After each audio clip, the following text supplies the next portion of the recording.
দেখতে পাচ্ছি যে এই মুহূর্তে তিনবাত্তি মোড়ে যেখান থেকে মিছিল শুরু হবে সেখানে প্রচুর মানুষ ইতিমধ্যেই বিজেপি কর্মী সমর্থকরা চলে এসেছেন। আমাদের এই তিনবাত্তি মোড়ের বিভিন্ন পয়েন্ট থেকে আমাদের তিন প্রতিনিধি রয়েছেন, সন্তু রয়েছেন, পিঙ্কি রয়েছেন এবং দীপঙ্কর রয়েছেন। আমি একবার পিঙ্কির কাছে যাব।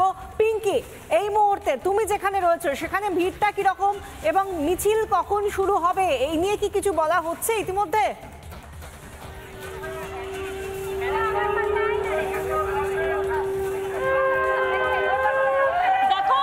বিজেপির শঙ্খ নিনাদ সেটা অন্তত শুরু হয়ে গিয়েছে।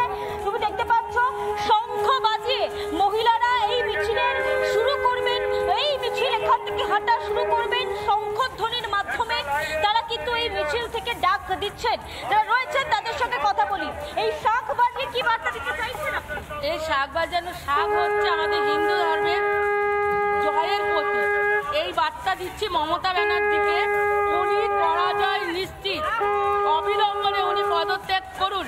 কারণ বাংলার উনি একজন মুখ্যমন্ত্রী হওয়া সত্ত্বেও আজ বাংলার মেয়েরা সুরক্ষিত নয়। এই উত্তর কন্যা অভিযান যে আমরা যাচ্ছি, কন্যা কোথায়? কন্যা তো সব দূষিত। আজকে ঘাসখালির থেকে সন্দেশখালি, মাটিগাড়ার থেকে আরজিকল, উনির চোখে কিছুই পড়ছে না। তাই শুভ কাজে দেরি নয়, মমতা ব্যানার্জিকে এই বার্তাই দিচ্ছি, উনি অবিলম্বনে পদত্যাগ করুন। আমি শোনাবো শঙ্খধ্বনিটা, শোনাবো শঙ্খধ্বনিটা শোনাবো।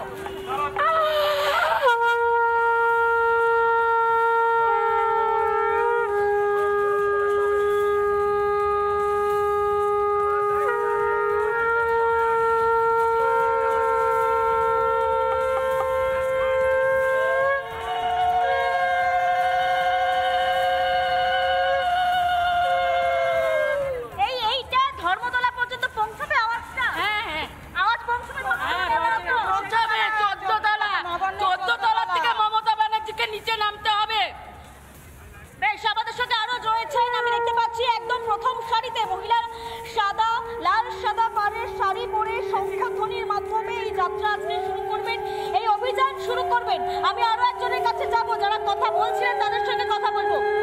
একদিকে দেখা যাচ্ছে ধর্মতলায় ডিজে বাজিয়ে নাচ চলছে, আর একদিকে শঙ্খধ্বনি। এটাই তো আমাদের বাংলার সংস্কৃতি।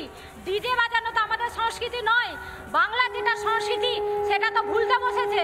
ডিম ভাতে ওখানে আয়োজন চলছে, যেই সভাটা করা হয়েছে ওটার নাম তো সারা পশ্চিমবাংলার মানুষ ডিম ভাত দিবস হিসেবে স্বীকার করে।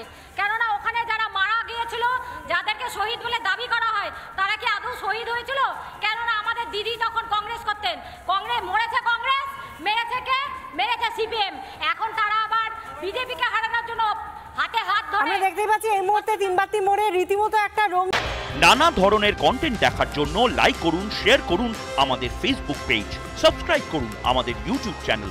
পাশাপাশি অন্যান্য ব্রেকিং নিউজের জন্য অবশ্যই চোখ রাখুন রিপাবলিক বাংলায়।